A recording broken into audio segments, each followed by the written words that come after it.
तो हम लोग आज पढ़ने जा रहे हैं transport of food and minerals in plant. तो फटाफट से इसको स्टार्ट करते हैं।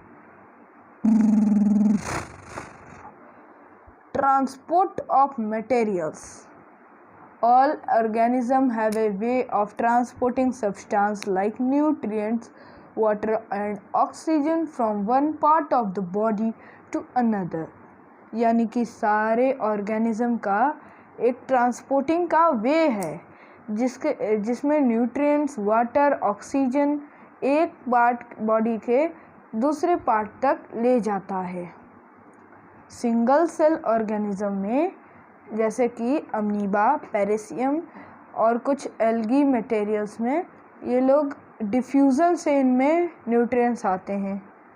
और सिंपल मल्टीसेलुलर प्लांट्स में जैसे कि एल्गी और फंगी में और मतलब पानी के नीचे रहने वाले सिंपल मल्टीसेलुलर प्लांट्स जैसे स्पॉन्जेस एंड हाइड्रा, ये एक सेल से दूसरे सेल तक मूव करते हैं डिफ्यूज़न से ही। डिफ्यूज़न वो प्रोसेस होता है जैसे कि अगर आप पानी को चीनी में मिला देंगे तो गायब हो जाएगा।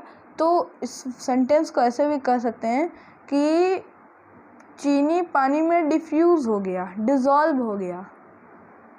Complex plant and animal have a well defined transport system.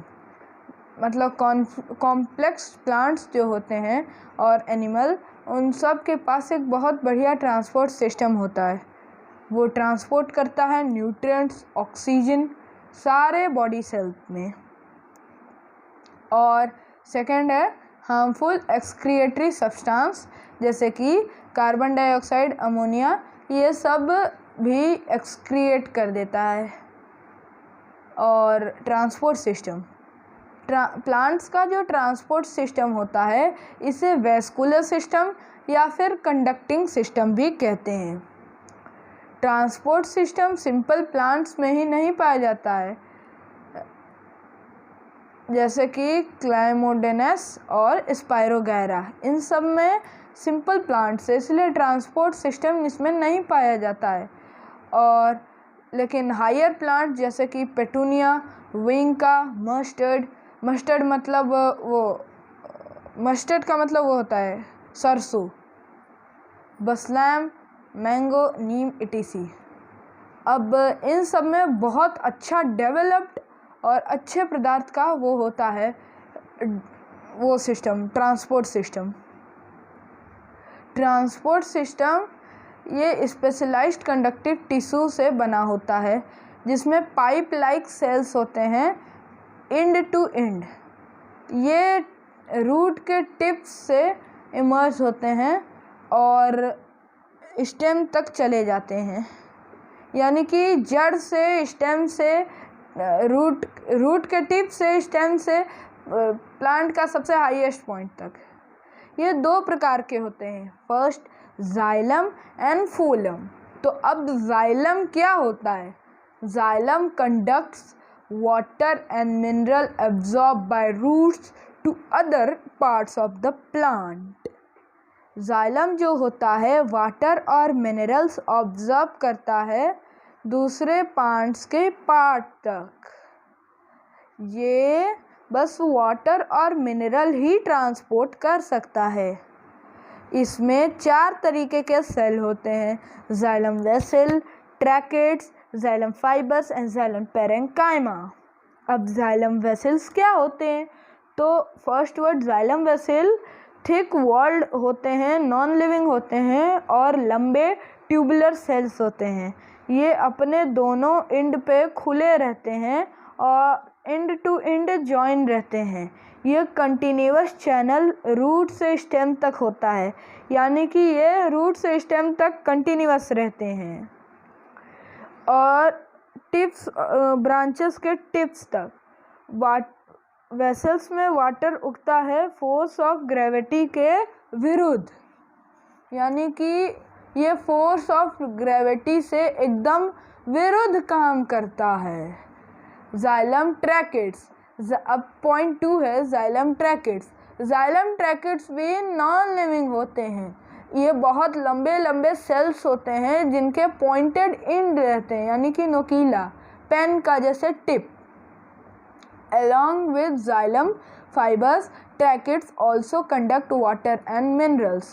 Xylem fiber के साथ ट्रैकेट्स भी मिनरल के कंडक्ट्स करता है। जाइलम फाइबर्स जो होते हैं वो थिक वॉल्ड सेल होते हैं जो मैकेनिकल सपोर्ट देते हैं। अब जाइलम फाइबर्स क्या होते हैं, यह पॉइंट 3 पे आ जाते हैं। जाइलम फाइबर्स वो होते हैं जिनका मोटा सेल्स होता है और ये मैकेनिकल सपोर्ट देते हैं पूरे प्लांट्स को। अब जाइलम पैरेन्काइमा, जाइलम पैरेन्काइमा ही बस इन तीनों में, xylem vessels, xylem ट्रैकेट, xylem fibres और जाइलम पैरेन्काइमा, इन चारों में जो जाइलम पैरेन्काइमा है यही बस एक लिविंग सेल होता है पूरे जाइलम के खानदान से। तो जाइलम पैरेन्काइमा अब क्या होता है, तो जाइलम पैरेन्काइमा ही बस लिविंग सेल्स होते हैं और ये वाटर के स्टोरेज का फंक्शन परफॉर्म करते हैं। अब पार्ट 2 फोलम। अब फोलम क्या होता है, ये फोलम जो है ये ऑर्गेनिक फूड ट्रांसपोर्ट करता है जो लीव्स बनाते हैं, यानी कि ये जो होता है कि सारे प्लांट के पार्ट्स तक ऑर्गेनिक फूड ट्रांसपोर्ट करता है जो लीव्स बनाते हैं। ये 4 तरीके के सेल्स का होता है, phloem vessel, companion cells, phloem fibres and parenchyma. अब इसका फर्स्ट पार्ट आ गया फोलम वेसल्स। तो फोलम वेसल एक थिक सीव ट्यूब होते हैं, यानी कि सीव का मतलब छलनी, जैसे कि दूध जब हम लोग छानते हैं तो उसका जो छाली होता है मलाई वो मतलब छलनी पे वो हो जाता है, उतर जाता है, तो ये वैसा ही है। अब इसका क्या रहता है, इसमें सीव ट्यूब्स रहता है, ये सिलेंड्रिकल शेप में रहते हैं और पतले होते हैं और लिविंग सेल्स होते हैं। ये एंड टू एंड अरेंज्ड रहते हैं। जाइलम वेसल के तरह ये भी कंटिन्यूअस चैनल फॉर्म करते हैं, लेकिन इनके जो एंड वॉल है ये परफोरेटेड होते हैं। Such end walls are called sieve plates, और ऐसे एंड वॉल को सी प्लेट्स कहते हैं। परफोरेटेड हॉरिजॉन्टल का एक कॉम्प्लेक्स वर्ड, यानी कि अगर आप परफोरेटेड को देखेंगे तो परफोरेटेड मतलब आपका यहाँ सीधा से परफोरेटेड, यानी कि एक बेड की तरह, जैसे बेड हॉरिजॉन्टल रहता है ना, वैसे ये परफोरेटेड रहते हैं, यानी कि हॉरिजॉन्टल। अब फोलम वेसल्स, तो ये जो फोलम वेसल है ये फूड ट्रांसपोर्ट करता है, यानी कि शुगर। ये मेसोफिल सेल्स में बनाए जाते हैं और वहाँ से सारे नॉन ग्रीन पार्ट्स में ट्रांसपोर्ट कर दिए जाते हैं प्लांट्स के। इसे फूड का कंडक्शन कहते हैं, सोर्स से सिंक तक, यानी कि ये जो फूड का कंडक्शन होता है ये सोर्स से सिंक तक होता है। अब कंपेनियन सेल जो होते हैं ये सीव ट्यूब की मदद करते हैं लोडिंग करने में और अनलोडिंग करने में, और जो फोलम फाइबर्स होते हैं ये मैकेनिकल सपोर्ट देते हैं जब फोलम पैरेन्काइमा फूड स्टोर कर रहा होता है, तो यानी कि ये कंपेनियन का मतलब ही है सहारा देना। ये मतलब 2 सेल्स को सपोर्ट देते हैं, फोलम फाइबर्स और फोलम पैरेन्काइमा को। फोलम फाइबर्स को तब सपोर्ट देते हैं जब फोलम फाइबर्स मैकेनिकल स्ट्रेंथ प्रोवाइड करता है प्लांट्स को, और ये जो फोलम पैरेन्काइमा होते हैं ये फूड जब स्टोर कर रहा होता है तब उसकी मदद करते हैं। अब आ जाते हैं हम लोग transport of water and minerals next topic पे अपने। तो ये जो transport of water and minerals होता है ना प्लांट्स में, ये 3 तरीके के लेवल्स पे होता है। फर्स्ट लेवल है absorption of water and minerals by individual cell, यानी कि इंडिविजुअल सेल्स जो होते हैं वो वाटर को एब्जॉर्ब करते हैं, जैसे कि डेट इज IE का सिंबल है, यानी कि जैसे कि soil by the root hair, soil से जैसे कि रूट हेयर नाइट्रोजन को लेते हैं, ये फर्स्ट लेवल है। अब सेकंड लेवल है शॉर्ट डिस्टेंस ट्रांसपोर्ट, या फिर इसे एक और वर्ड कह सकते हैं cell to cell movement in the cortex of root. इसका क्या मतलब, इसका शॉर्ट डिस्टेंस ट्रांसपोर्ट या फिर वाटर का मूवमेंट रूट टिश्यू में वाटर का movement, cell to cell movement, यानी कि एक सेल से दूसरे सेल तक रूट के कॉर्टेक्स में। अब लॉन्ग डिस्टेंस ट्रांसपोर्ट, तो लॉन्ग डिस्टेंस ट्रांसपोर्ट या फिर इसको एक और वर्ड कह सकते हैं कंडक्शन ऑफ वाटर। कंडक्शन, यहाँ पे मूवमेंट नहीं है, यहाँ पे ये ना एब्जॉर्प्शन है, यहाँ पे कंडक्शन है। तो conduction of water through plant body से वाटर का कंडक्शन, इसे एसेंट ऑफ सैप भी कहते हैं। जैसे कि upward movement through xylem vessels से अपवर्ड मूवमेंट। अब यहाँ पे फर्स्ट पॉइंट आ जा रहा है, उसी लेवल को अब यहाँ डिटेल्स में समझाया गया है। First level, absorption of water and mineral in plant by root hairs. तो अब यहाँ पे हम लोग देख रहे हैं वाटर और डिजॉल्व मिनरल प्लांट्स अपने अंदर एब्जॉर्ब करता है कुछ स्पेशलाइज्ड सेल्स के सहारे।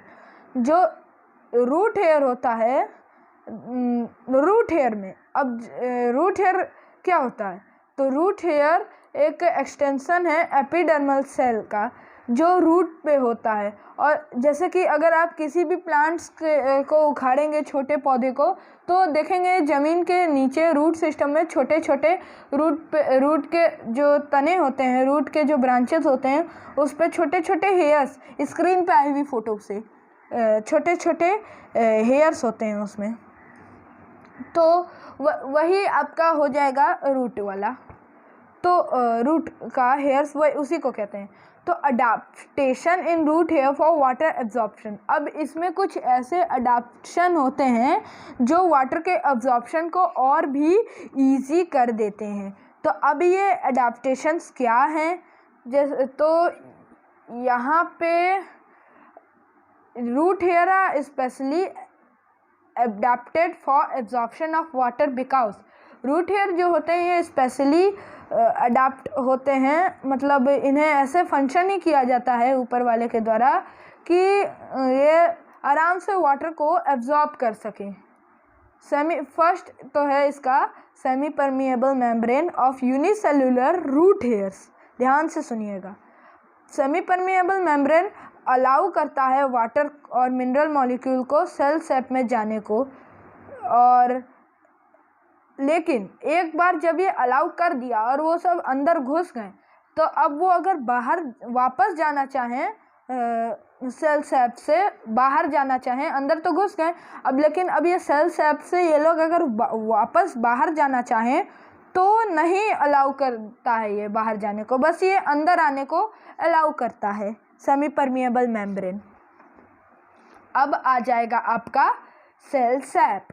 तो सेल शेप जो रूट हेयर होता है उसके पास हायर सॉल्ट कॉन्सेंट्रेशन होता है उसके अगल बगल के सॉइल वाटर से, यानी कि सेल शेप यहाँ सॉल्ट ज़्यादा स्टोर करता है अपने सॉइल वाटर से। Large vacuole can absorb much water, अगर इसके वैक्यूल और बड़े हो तो ये ज़्यादा से ज़्यादा पानी को एब्जॉर्ब आराम से कर सकता है। अब द थर्ड पॉइंट है the root hair provide a large surface area for absorption, यानी कि रूट हेयर जो होता है ये बहुत बड़ा सरफेस एरिया देता है एब्जॉर्प्शन के लिए।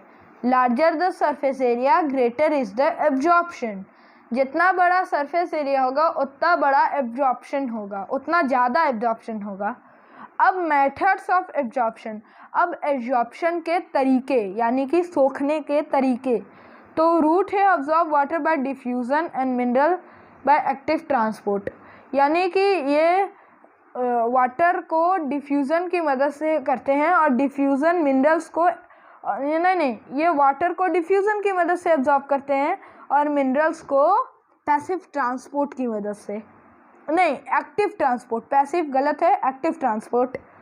तो अब डिफ्यूज़न, तो diffusion is the movement of molecules from higher concentration to the region of their lower concentration। यानी कि डिफ्यूज़न वो मूवमेंट है मॉलिक्यूल का उनके हायर कॉन्सेंट्रेशन से उनके रीजन के लोअर कॉन्सेंट्रेशन तक किसी भी एनर्जी के यूज़ के बिना, और इसे पैसिव ट्रांसपोर्ट भी कहते हैं।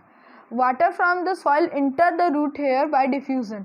यहाँ के जो वाटर होते हैं ये सॉइल में डिफ्यूज़न के मदद से इंटर करते हैं, क्योंकि कॉन्सेंट्रेशन जो होता है वाटर का सॉइल में वो ज़्यादा होता है सेल सैप के रूट हेयर के मुताबिक।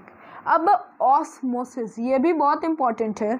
Osmosis, the moment of solvent molecules water, मतलब ऑस्मोसिस वो होता है जो सॉल्वेंट मॉलिक्यूल्स वाटर में से सॉल्वेंट मॉलिक्यूल्स उनके रीजन के हायर कॉन्सेंट्रेशन से उनके रीजन के लोअर कॉन्सेंट्रेशन तक एक सेमी परमिएबल मेम्ब्रेन की मदद से, उसे ऑस्मोसिस कहते हैं। इसे पक्का याद रखिएगा क्योंकि ये इम्पॉर्टेंट है। प्लीज़ मेरी बातों पे कॉन्सेंट्रेट करिएगा। फिर से मैं बता रहा हूँ इंग्लिश में, the movement of solvent molecules water from the region of their higher concentration to the region of their lower concentration through a semi permeable membrane is called osmosis. जो सेल मेम्ब्रेन होता है root hair में वो semi permeable membrane की तरह होता है, जिससे वाटर मॉलिक्यूल सॉइल से इंटर करते हैं सेल सैप में, लेकिन वो इंटर करने के बाद एक बार इंटर कर गए तो वापस वो बाहर नहीं जा सकते, वो लॉक हो जाएगा। मैंने इसको आपको पहले भी बताया है। अब एक्टिव ट्रांसपोर्ट, अब the transport of molecules and ions, यानी कि वो मॉलिक्यूल्स और आयंस का ट्रांसपोर्ट जो कॉन्सेंट्रेशन ग्रेडियंट के विरुद्ध होता है एनर्जी के यूज़ करके, उसे एक्टिव ट्रांसपोर्ट कहते हैं।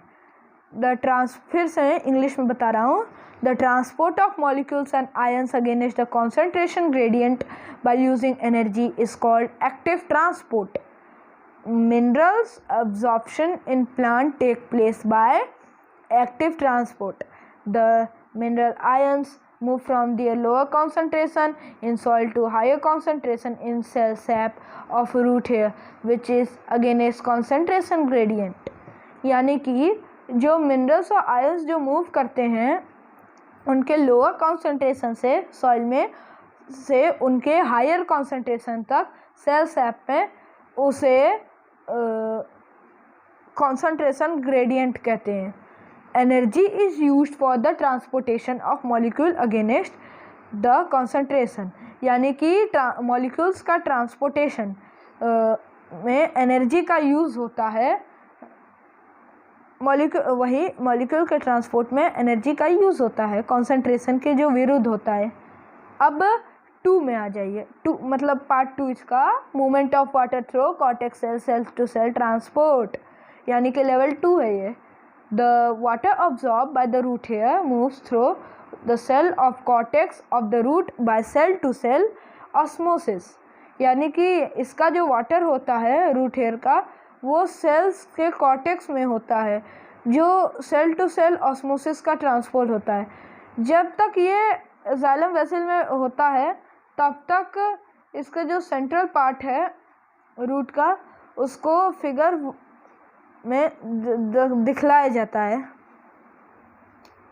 अब लेवल 3 है conduction of water or ascent of sap from root to leaves, यानी कि जो अपवर्ड मूवमेंट होता है वाटर और मिनरल्स का स्टेम से लीव्स तक, उसे एसेंट ऑफ सैप कहते हैं। The upward movement of the water and minerals through the stem up to the leaves is called the ascent of sap. ये जो वाटर होता है रूट का, इसको सैप कहते हैं, क्योंकि ये पूरा का पूरा एक डाइल्यूट सॉल्यूशन है मिनरल्स का, यानी कि इसमें चूर चूर के घोल के मिनरल बस भरा हुआ है। Once the cell sap has reached xylem vessel start ascending upwards through xylem vessel from root to the leaves। एक बार सैप अगर रीच कर जाता है xylem vessel में तो वो ऊपर की तरफ जाने की हर वो संभव कोशिश करता है। अब रूट प्रेशर, अब रूट प्रेशर क्या होता है, ये सबसे इम्पॉर्टेंट पॉइंट है। रूट प्रेशर नोट कर लीजिए। Plant roots build up pressure that forces water upwards in the xylem vessel, it is called root pressure. ये जो प्लांट के जो रूट्स होते हैं ये ऐसा प्रेशर बनाते हैं फोर्स का जाइलम वेसल में, तो उसे ही रूट प्रेशर कहते हैं।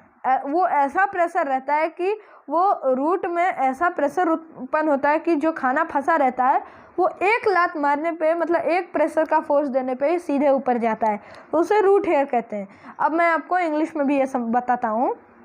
Plant roots build up pressure that forces water upwards in the stem vessel, it is called root pressure. It provides the initial push to the water molecules in the xylem and also holds up the water column up.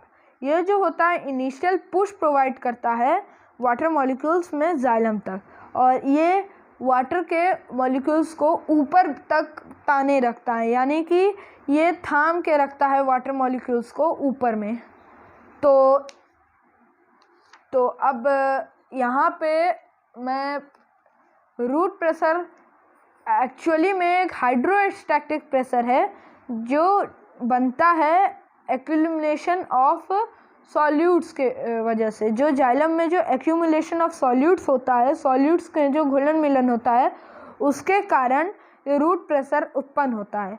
The water जो होता है वो diffuse कर जाता है xylem के roots में, increasing hydrostatic pressure. Xylem के रूट्स में जब ये डिफ्यूज़ होता है तो हाइड्रोस्टैटिक प्रेशर को इंक्रीज़ करता है और ये पुश करता है जाइलम सैप को ऊपर राइज करने के लिए कुछ मीटर्स तक स्टेम और लीव्स में, यानी कि यही चीज़ पुश करता है कुछ मीटर्स तक स्टेम में और लीव्स में पहुंचने के लिए। और ये अगर नहीं रहेगा तो प्लांट्स अभी ज़िंदा नहीं रहते। अब ट्रांसपीरेशन भी बहुत इंपॉर्टेंट पॉइंट है। तो transpiration is the loss of water in the form of water vapour from the green and herbaceous stem through stomata, यानी कि ट्रांसपीरेशन वाटर का वो लॉस है जो वाटर वेपर्स के प्रेजेंट में होता है ग्रीन और हर्बिकेस लीव्स प्लांट से। बस ये ग्रीन प्लांट्स में होता है, मशरूम में ये सब प्लांट्स में ये सब नहीं होता है, स्टोमाटा की वजह से ये होता है। वुडी स्टेम में ये लेंटिकल्स के द्वारा होता है जो 1 से 2% वाटर एब्जॉर्ब, यानी कि ये बहुत बड़ा वाटर का अमाउंट 99% ट्रांसपीरेशन के कारण वेपर बन जाता है, और जो 1 से 2% वाटर होता है वही बस रूट एब्जॉर्ब कर पाते हैं, प्लांट एब्जॉर्ब कर पाता है अपने अंदर। सोच लीजिए 99% वेपर बन जाता है और 1 से 2% बस हम लोग का प्लांट एब्जॉर्ब कर पाता है। लेकिन जब वो प्लांट्स बेबी ट्री से जब बहुत विशाल ट्री हो जाता है तब ऐसा नहीं होता है, क्योंकि उसके जो रूट्स रहते हैं ज़मीन में बहुत अंदर तक फैले होते हैं, तो उसे पानी की कमी तो नहीं होती है, क्योंकि पानी जाएगा फिर वो पानी ले लेगा, पानी जाएगा, कंटिन्यूअस सप्लाई होता है वहाँ तक पानी का। अब फैक्टर्स अफेक्टिंग ट्रांसपीरेशन, जो ट्रांसपीरेशन का जो रेट होता है ये कुछ फैक्टर से अफेक्ट होता है, जैसे कि टेम्परेचर जब एयर का इंक्रीज़ होता है तो उससे ट्रांसपीरेशन भी इंक्रीज़ होता है। जब ह्यूमिडिटी इंक्रीज़ होता है तो ट्रांसपीरेशन डिक्रीज़ होने लगता है। विंड अगर ज़्यादा स्पीड में बह रहा है तो वो ट्रांसपीरेशन को और बढ़ा देगा। और light causes stomata to open and increase transpiration, light के कारण भी ट्रांसपीरेशन इंक्रीज होता है, क्योंकि लाइट अगर पड़ेगा तो स्टोमाटा तो ओपन हो जाएगा। बस सनलाइट से स्टोमाटा ओपन हो सकता है, ये नहीं कि आप टॉर्च जाके बारे में रात को और वो ट्रांसपीरेशन, वो आपकी मेहनत फालतू की हो जाएगी।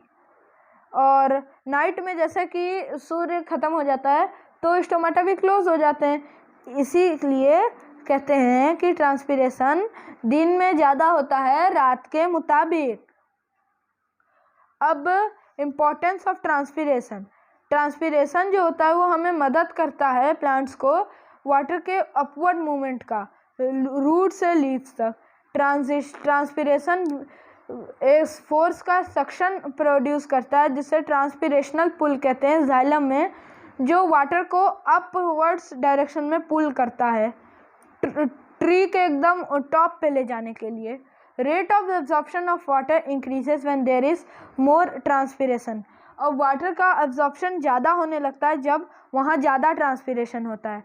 ट्रांसपिरेशन प्रोड्यूसेस कूलिंग इफेक्ट, ये कूलिंग इफेक्ट को प्रोड्यूस करता है जब जो प्लांट्स को हीट और सनलाइट से बचाए रखता है। तो अब मैक्रो और माइक्रो न्यूट्रिएंट्स हैं। मैक्रोन्यूट्रिएंट्स वो लार्ज क्वांटिटी के न्यूट्रिएंट्स होते हैं और माइक्रो न्यूट्रिएंट बहुत स्मॉल क्वांटिटी में प्लांट्स को चाहिए और मैक्रो बहुत ज़्यादा क्वांटिटीज़ में प्लांट्स को चाहिए। मैक्रो में carbon, hydrogen, oxygen, nitrogen, sulphur, phosphorus, calcium, potassium और मैग्नीशियम आ जाएगा। और माइक्रो न्यूट्रिएंट्स में आ जाएगा iron, manganese, copper, boron, zinc, molybdenum, chlorine and निकल। तो यही था आपका चैप्टर, इसे आप अच्छे से पढ़िएगा और सारे इम्पॉर्टेंट चीज़ को याद रखिएगा। और डिज़ीज़ का जो डिफिशियंसी होगा वो भी कुछ में मैं डिजीज़ डिफिशियंसी इसके कारण भी बहुत हो सकती है। तो आप इसे अच्छे से पढ़िएगा क्योंकि बहुत इम्पॉर्टेंट चैप्टर है। ठीक है, तब तक के लिए बाय बाय। पढ़ते रहिएगा, खुश रहते रहिए, क्योंकि जब पढ़ेगा इंडिया तभी बढ़ेगा इंडिया। जय हिंद, जय भारत।